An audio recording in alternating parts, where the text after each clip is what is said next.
Hey guys, Robin Foxer back with another video. In today's video we're going to be having a look at a new toy. In the box here I have just picked up my new 17 HMR, which is going to replace the Savage that I've been using for a few years now. This will be the first time I've had a Lithgow, and so this will also be not just a sighting video but also a review and a good look over the rifle itself. Right, let's get it unboxed, let's get the silencer, the sling and the bipod all on, and let's get down the farm and get shooting. Just quickly before we do that, let's take a quick look at the unit out of the box. It comes with 3 spacers to adjust the fit to your requirements. I've only used the 2. The stock is a hard polymer with a decent amount of stippling on the front and the pistol grip. The barrel itself is a titanium Cera coated barrel, meaning that it shouldn't actually get those annoying rust spots that you sometimes get with blued rifles. The scope that I've topped off the rifle with is my Viper unit, a 4x16x50 from MTC, and I've fitted it with a SAC moderator and an additional rail. It certainly looks the part. I guess let's see what it's capable of straight out of the box.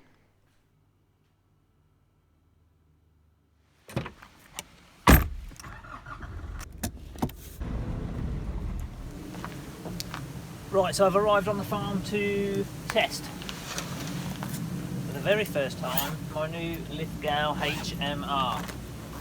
I've got a big box to test it with. I'm going to be using Hornady 17 grain HMR ammo.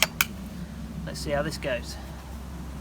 Some of you are probably thinking, and you're right, I would usually use several different boxes of ammunition to test a rifle, but for the purposes of this test we're sticking with the one for 2 reasons. One is HMR ammo is too friggin' expensive, and 2, I did a little research online with guys on forums and they suggested that the HMR from Lithgow actually prefers and groups well with this ammo, so I'm relying on you guys to not let me down.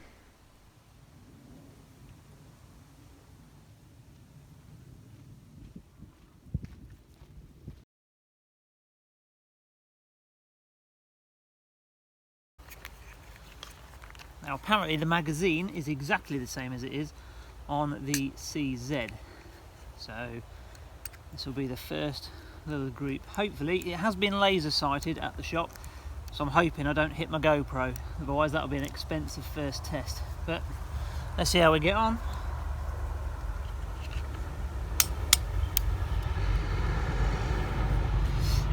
Magazine goes in nice and easy.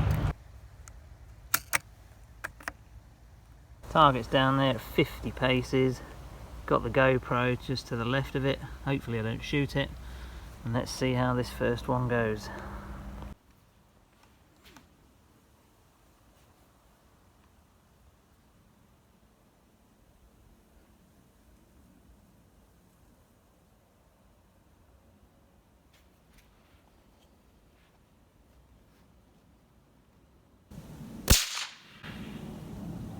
Right, well, left and right's very good indeed, in fact almost dead on. I just need to come down a bit.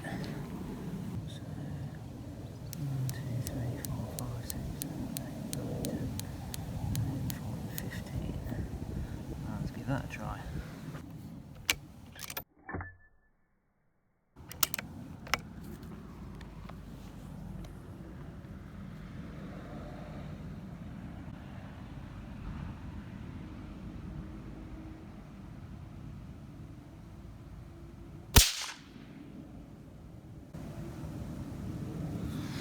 Same again, I think. 1, 2, 3, 4, 5, 6. The next shot, as you'll see here, went about 1 inch low and very slightly left, and the following shot went just off of bullseye, and at that point that looked alright to me. Well, I think that shows a good benefit of having something laser sighted before you actually come down to the range and get it zeroed properly. Most definitely there. That only took 5 shots. Excuse me while the traffic goes. The farm traffic. It only took 5 shots to get it, I'll show you now, within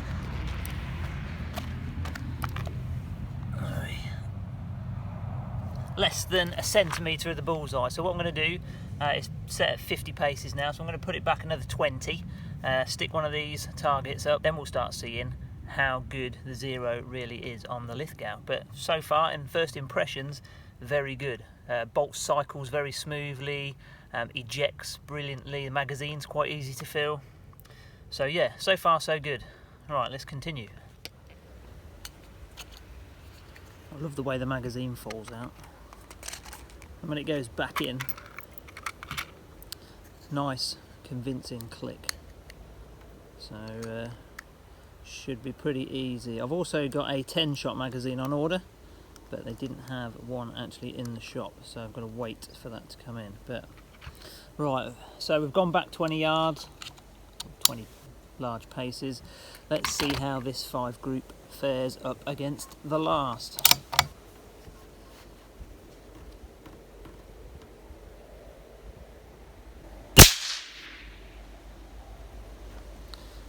Well, that's very good indeed. I'm just going to give that one click up, but that looked good.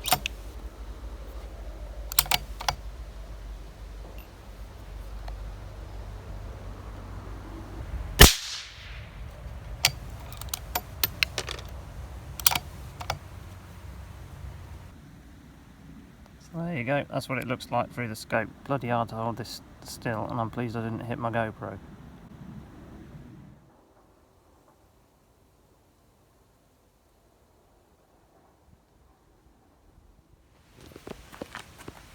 So I'm pretty sure I'm happy with it now.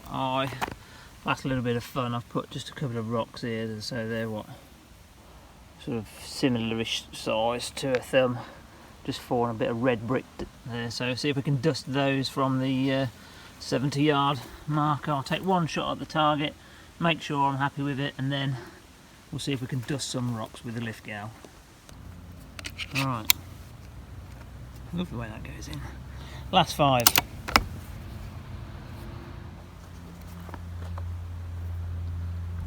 Right, so last 5. You've got to remember we're going for a target not much bigger than a thumbnail at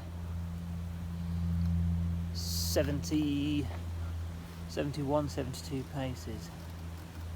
Right, let's see how this goes.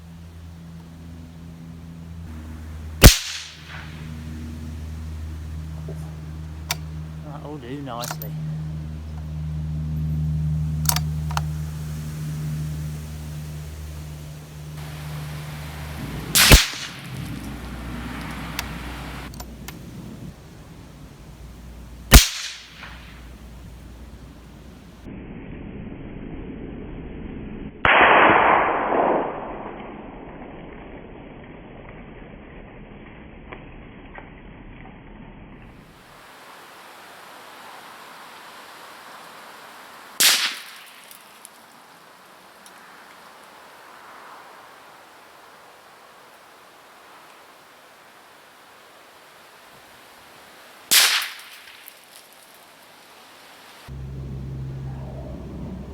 Do you know what I think that'll do?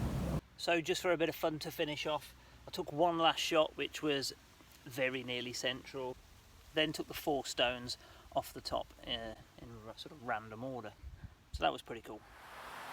Right, so what's the verdict on the Lithgow? Well, a couple of things I really like about the rifle.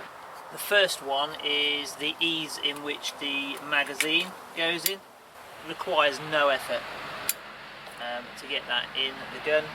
I also really like the fact that the bolt, when cocked, only comes kind of half distance. I know that on the CZs, my friend's CZ etc, the bolt comes so far up near the scope, if you've got this too far over you end up catching your thumb.